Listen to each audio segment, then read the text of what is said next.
Unkarissa on nähty poikkeuksellinen poliittinen hetki, joka on levinnyt nopeasti ympäri maailmaa.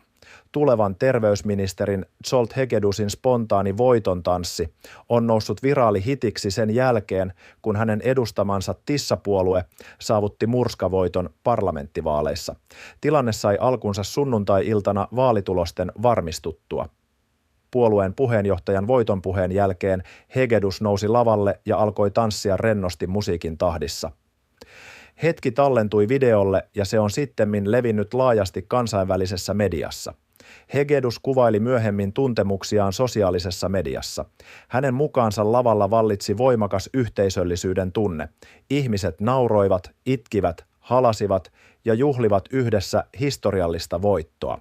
Tanssi oli hänen mukaansa luonnollinen tapa purkaa pitkään odotettu helpotus ja ilo.